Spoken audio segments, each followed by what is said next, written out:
রসিকতা বলার জন্য যদি আমাকে গলায় ফাঁসি দেয়, আমি সাদাকে সাদা, কালোকে কালো বলবো। আমি কোনো শ্রীময়ী, শ্রীমতী, শ্রীমান কাউকে ভয় করি না। তাতে যদি আমার জীবন চলে যায়, I can mortgage my life for that.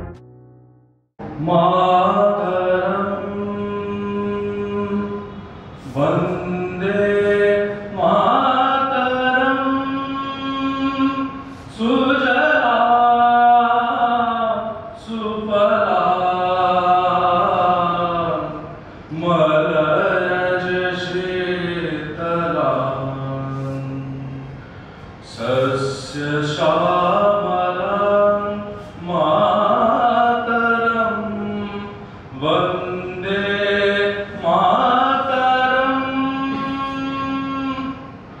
शुभ्रज्योत्स्ना पुलकितयामिनीं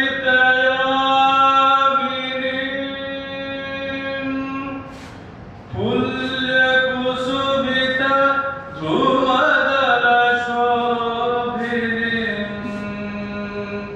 सुहासिनीं सुमधुरभाषिणीं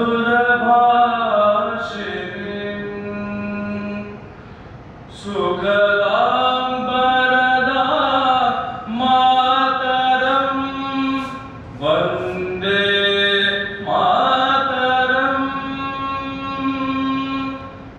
আজকে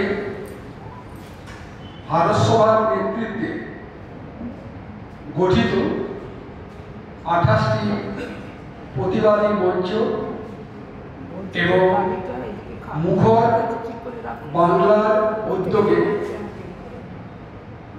ভারত সভার উপদেষ্টা প্রতিবাদী কণ্ঠস্বর স্বর্গীয় পঙ্কজ দত্ত, অভয়া এবং আর যারা প্রতিবাদী কণ্ঠস্বর আছেন তাদের স্মরণে আজ আমরা গণকনভেনশনে মিলিত হয়েছি। এই 11ই মে দিনটি বাঁচা হলো এই কারণে, প্রতিবাদী কণ্ঠস্বর পঙ্কজ দত্ত মহাশয়, আপনারা জানেন তিনি আইজি ছিলেন, প্রাক্তন আইজি, খুব বড় র্যাঙ্কের পুলিশ অফিসার।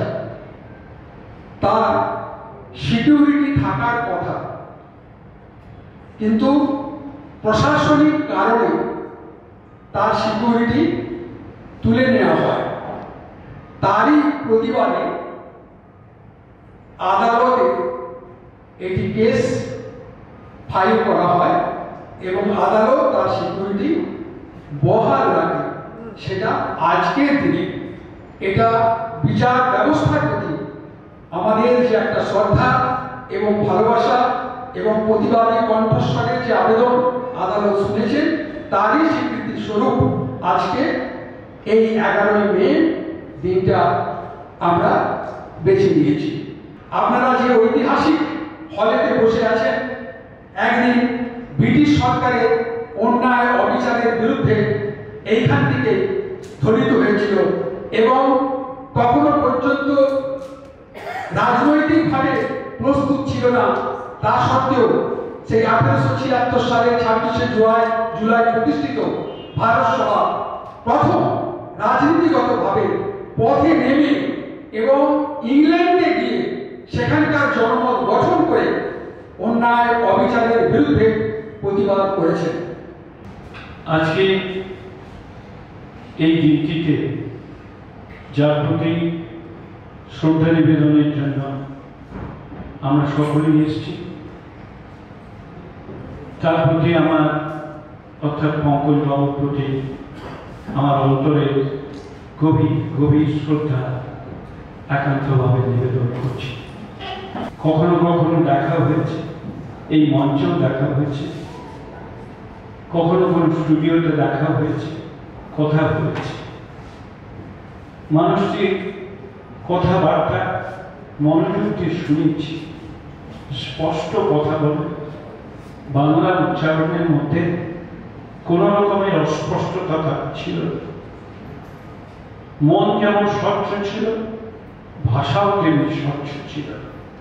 তাই স্পষ্ট কথা স্পষ্টভাবে বারবার বলতে চেয়েছিলেন, আর বারবার তার কণ্ঠ রোধ করার চেষ্টা করেছে, কিন্তু কণ্ঠ এত বলিষ্ঠ ছিল, মনের ভেতরে এত গভীর শক্তি ছিল, যা কিন্তু দানবীয় শক্তিকে বারবার পরাস্ত করে কণ্ঠস্বর কিন্তু বাংলার মানুষের কাছে, ভারতবর্ষের বিভিন্ন প্রান্তে মানুষের কাছে পৌঁছে গেছে। তাই তিনি প্রতিবাদী মানুষ। তার এই প্রতিবাদী কণ্ঠস্বরকে স্মরণ করতে আমরা এখানে সকলেই এসেছি। আমি এই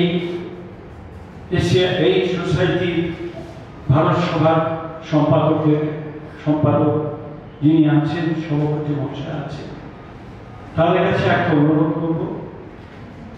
সেটি হচ্ছে বিভিন্ন প্রাইভেট চ্যানেলে তিনি বক্তৃতা করতে গেছে, তার প্রতিবাদী কণ্ঠস্বর রেকর্ড করা রয়েছে। সেই কণ্ঠস্বর আপনারা তুলে নিয়ে আসুন। আমি খুশি হতাম যদি আজকে তার বক্তব্যের ক্রিয়া অংশ এখানে বাজানো হতো। আজকে এটা হবে শুনে সত্যি আমার খুব ভালো লাগলো, খুব ভালো লাগলো। এবং এতে আপনারা করুন। মানুষের তো মৃত্যু হবেই, পৃথিবীতে কোনো মানুষ তার অমর নয়। আজ না হয় কাল, সকলকে একদিন না একদিন চলে যেতে হয়। কিন্তু মৃত্যুর পরেও যিনি জীবিত থাকেন তিনি কে? মৃত্যুর পরেও যিনি জীবিত থাকেন তিনি, যিনি পৃথিবীর মাটিতে একটু আচর কাটতে পারেন। বঙ্গবন্ধু পৃথিবীর মাটিতে তার প্রতিবাদী আশাকে আচর কেটে গেছে, সেই জন্য তিনি স্মরণীয় হয়ে আছেন, তিনি বরণীয় হয়ে আছেন এবং এবং আমি আশা করি এই বাংলার মানুষ চিরকাল অন্যায়ের বিরুদ্ধে প্রতিবাদ করে এসেছে, কোনোদিনও মাথা নিচু করেনি। সাময়িকভাবে কেউ কেউ করলেও অগণিত জনতা কিন্তু প্রতিরোধে রাস্তা ধরে এগিয়ে চলেছে স্বাধীনতার আগের থেকে আজ পর্যন্ত। সেই সামাজিক প্রতিবাদী হোক, রাজনৈতিক প্রতিবাদী হোক, অর্থনৈতিক ভাবনার বিরুদ্ধে প্রতিবাদী হোক, সমস্ত প্রতিবাদের কণ্ঠস্বর ভিন্ন ভিন্ন স্তরে, ভিন্ন ভিন্ন স্বরে বারবার প্রতিধ্বনিত হয়েছে। তাই আমি পঙ্কজ দত্তের প্রতি আমার গভীর সমবেদনা একান্তভাবে জ্ঞাপন করে তার আত্মিক আত্মার শান্তি কামনা করি এবং তার বিদেহী আত্মা নিশ্চয়ই শান্তি লাভ করবে যখন এই প্রতিবাদের কণ্ঠ আরো আরো অনেক দূর প্রসারিত হবে, দীর্ঘস্থায়ী হবে। সকলকে নমস্কার জানিয়ে আমার ছোট্ট শেষ করলাম। জয়। নিশ্চয়ই, কিন্তু তবুও বলতেই হয় আনিস খানকে তার বাড়িতে গিয়ে হত্যা করা হয়েছিল। প্রতিবাদী যুবক, নিহত চিকিৎসক কন্যা, তাকেও হত্যা করা হয়েছে তার কর্মস্থলে। এই দুটো হত্যাকাণ্ডের সঙ্গে আরো আছে, আমি আর তালিকা বাড়াচ্ছি না। লক্ষ্য করার মতো প্রক্রিয়া হলো এই দুটি পরিবারের সন্তান যারা নিহত হয়েছে, হত্যাকাণ্ডের শিকার হয়েছে, তাদের প্রভাব প্রতিপত্তি ছিল না। পঙ্কজ দত্ত মশাই সেরকমই হত্যাকাণ্ডের শিকার হয়েছে। পরোক্ষ প্রণালী গ্রহণ করা হলো এবং পরোক্ষভাবে তাকে হত্যা করা হলো। কেউ বলতে পারবে না যে তার হত্যাকাণ্ড করা হয়েছে, যে হত্যা করেছে তাকে ধরে আরো শাস্তি হবে, এরকমটি নয়। আমার মনে হয়েছে এইভাবে আমি পর্যালোচনা করে আমার মনে হয়েছে যে এই প্রণালীটা অত্যন্ত মারাত্মক। সরাসরি কিছু করা হলো না ধরাছোঁয়ার মধ্যে, আর তিনি যে প্রতিবাদ করতেন সেটা কিন্তু তিনি সরাসরি করতেন, কিন্তু তিনি এমন একজন ব্যক্তিত্ব ছিলেন, সমাজে তার প্রতিপত্তি ছিল, তিনি সেরকম পদাধিকারী ছিলেন, তিনি সেরকম পদে কাজ করেছিলেন, তিনি সেরকম প্রতিষ্ঠান বা সংবাদ মাধ্যমে গিয়ে কথা বলতেন, একেবারে উচ্চ স্তরে অধিষ্ঠিত সংবাদ মাধ্যম। এগুলো ছিল তার অপরাধ, কিন্তু তার যদি এগুলো না থাকতো তাহলে তাকে সরাসরি হত্যা করা হতো নিশ্চিত, কিন্তু সেটা করা হয়নি। এবং একেবারে আততায়ী দিয়েও হত্যা করা হয়নি, এমন প্রণালী বেছে নেওয়া হয়েছিল। আমরা প্রবাদ শুনি না যে মানুষ চিতায় মরে না চিন্তায় মরে, সেরকম প্রবাদের কথা আমার খুব মনে হয়। তাকে তার আসল জায়গায় এতখানি অস্ত্র দিয়ে যদি আঘাত করা হতো তাও বোধহয় এতটা লাগতো না। তাকে তার সম্মানে, আত্মসম্মান বোধ, আত্মমর্যাদা বোধে প্রবল আঘাত হানা হয়েছিল। সেটা কিরকম না, থানায় গিয়ে তাকে 6 ঘন্টা বসে থাকতে হয়েছে।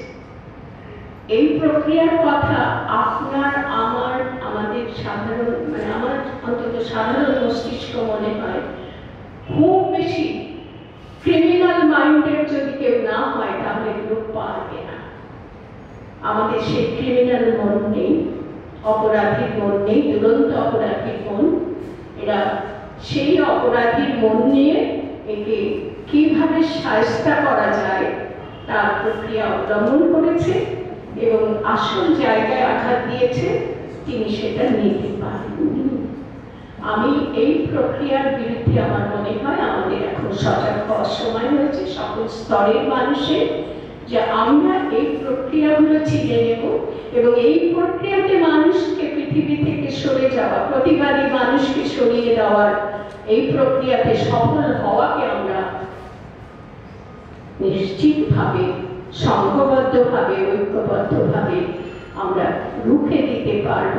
এই সংকল্প নিয়ে আজকে আমরা পঙ্কজ দত্ত প্রয়াত হয়েছে তার স্মরণে যেন এই সভায় এই সংকল্প নিয়ে আমরা যেন ঘরে ফিরে যেতে পারি। এই প্রক্রিয়াটা চিনে এই প্রক্রিয়াটাকে নির্মূল করার প্রচেষ্টা অত্যন্ত জরুরি। এই প্রক্রিয়া যারা অবলম্বন করে তারা মানুষের শত্রু, তাদের থেকে বড় শত্রু মানুষের নেই। পঙ্কজ দত্ত মহাশয় বলা ঠিক নয়, মৃত্যুর পরে তবুও বলছি, তিনি আমাদের চোখে আঙুল দিয়ে দেখিয়ে দিয়ে গেছেন। আমি তার প্রতি শ্রদ্ধা জানাই। আর ভারত সভা এবং অন্যান্য যে সংগঠন আজকে যে আয়োজন করেছে তাদেরকে অভিনন্দন জানাই।